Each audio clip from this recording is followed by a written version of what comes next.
Dit is Woensdag 8 Januarie 2025 en ons gesels weer 'n keer oor vergifnis. Die vergifnis, by die enigste Skepper God wat leef, bepaal het vir almal wat kies om te glo in die verlossing wat deur Jesus Christus vir die mensdom bewerk is. Almal wat glo, sal dit ontvang. Elkeen wat hierin glo, word deel van die verlossing. En onthou dat hierdie enorme belofte van die almagtige Skepper, die wonder daarvan insluit, dat die Seun van God as mens op aarde gebore sou word, sodat hy op aarde kon sterwe, terwille van elke mens wat ooit in hierdie daad van verlossing sou glo. Onthou hoe lees Jesaja 64 vers 6. En ons het almal geword soos 'n onreine, en al ons geregtighede soos 'n besoedelde kleed, en ons het almal verdor soos blare, en ons ongeregtighede het ons weggevoer soos die wind. En dan wil ek jou herinner aan Romeine 6 vers 23, want die loon van die sonde is die dood, maar die genadegawe van God is die ewige lewe in Christus Jesus, ons Here. Onthou ook hoe lees Romeine 3 vers 21 tot 24. Maar nou is die geregtigheid van God geopenbaar sonder die wet, terwyl die wet en die profete daarvan getuig. Die geregtigheid, naamlik van God, deur die geloof in Jesus Christus vir almal en oor almal wat glo, want daar is geen onderskeid nie. Want almal het gesondig en dit ontbreek hulle aan die heerlikheid van God, en hulle word deur sy genade sonder verdienste geregverdig deur die verlossing wat in Christus Jesus is. Dit is waarom Jesus wat die Christus is as mens op aarde gebore moes word. Ons Skepper God kan nie sonde ongestraf laat bly nie.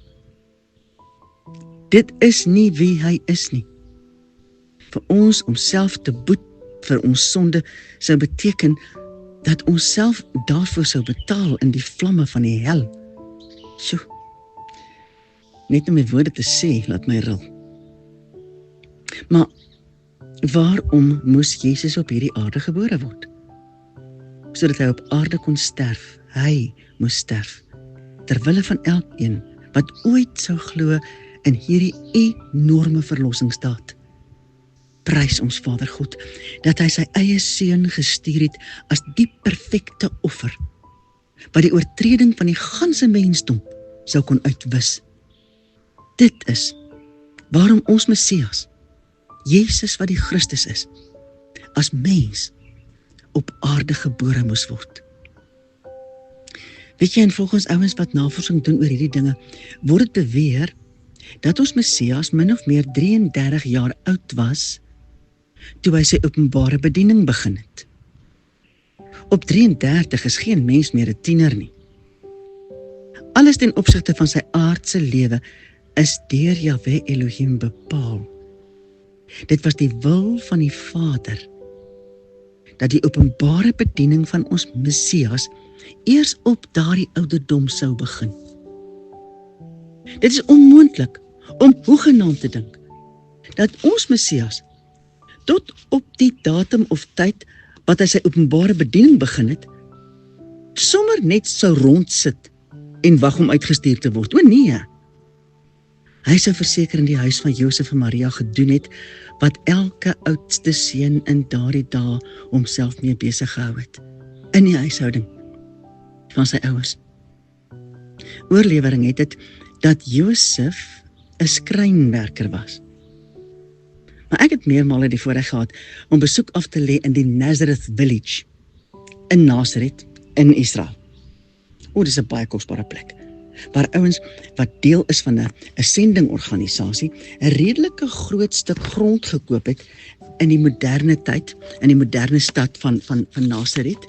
En nadat hulle dit gekoop het hulle allerlei interessante dinge daar ontdek, soos 'n parskuip wat uit klip gekap is, en jy kan sien, ek het daai ding meermale gesien, jy kan sien, dis nie moderne nie, dis nie 'n naapsel nie, dit is iets wat in die ou dae gebruik is. Verseker in die Bybelse era.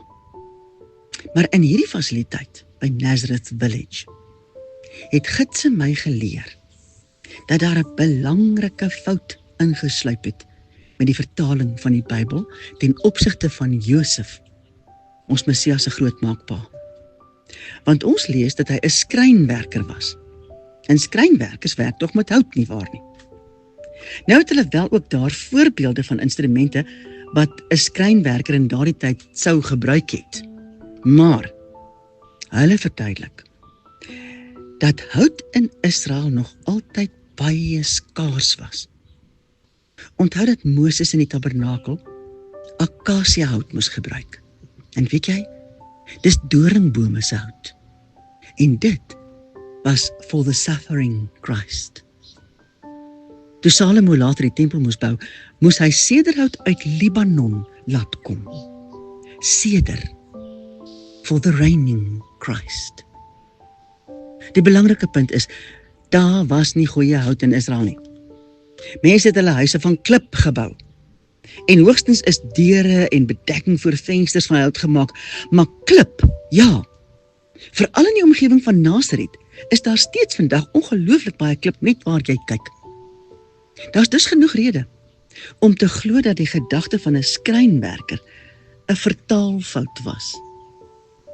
Mense wat daar navorsing gedoen het, beweer dat dit feitelik onmoontlik is dat Josef 'n skrynwerker was, maar dat hy verseker eerder met klip gewerk het, waarmee hy huise gebou het. As dit die groot moontlikheid was, verander die beeld van die liggaamsbou van Josef en sy oudste seun Jesus, en sekerlik ook sy ander seuns, geheel en al. Hulle kon nie effentjies 'n liggaamsbou gehad het nie, nee. Maar veel eerder sterk en geoefende spiere. Stel jou voor, om sonder moderne hulp 'n klip op te tel, tot bokant jou kop, om 'n muur te kan bou tot op dakhoogte. Dan ook, moes al die klip wat hulle sou gebruik, eers tot die regte grootte gekap word. Dit moet op iets gelaai word en aangery word na die bouperseel. Kry die prentjie in jou kop en besef, watter intense, harde handewerk moes dit nie gewees het nie. Weet jy, en toe ek daai goed vir die eerste keer so aangehoor het daar in Nasaret, is daar een helder beeld wat in my kop opgekom het. Ons Messias was nie 'n skraal, dingerige man nie. My besef van ons Messias se houding deur die verguising voordat hy gekruisig is dat hy alles sonder kommentaar of opmerkings net verduur het. En hierin het sy ingeboude stamina as een wat sy volwasse lewe baie harde handewerk verrig het, om gedra. Dan wonder mens ook, was dit dalk die krag van hierdie geoefende spiere, wat ons Messias nadat hy marteling moes verduur, in staat gestel het, om self sy swaar kruis te dra, tot by Golgotha. Sy krag het in die eerste plek gekom van ons Vader, gerugsteun deur gehoorsaamheid en deurgevoer, gedring deur liefde. Maar dat hy 'n baie sterk liggaam moes gehad het, en nie 'n maar dingerige wese soos wat die flieksom-partytjies voorhou nie. Nee, ons Messias het 'n sterk liggaam gehad. Vader, dankie. Dankie dat ons kan erken, alles rondom die offer wat ons Messias moes bring, is bedink en bedoel en deurgevoer in liefde. Help ons asseblief om op geen manier u liefde te versmaai nie. Mag ons waarlik begeer om u aangesig te soek, veral in hierdie nuwe jaar met al sy nuwighede en nuwe voornemens en nuwe gedagtes wat ons het in die begin van die nuwe jaar, Vader. Mag dit vir elkeen van ons voorop wees om in hierdie nuwe jaar asseblief by hernuwing te ontdek wat dit is om u stem te hoor, te ken en daagliks te ontvang. Wees ons genadig dat ons u sal soek bo enige iets anders. Ons vra dit in die naam van ons Messias, Yeshua HaMashiach. Amen.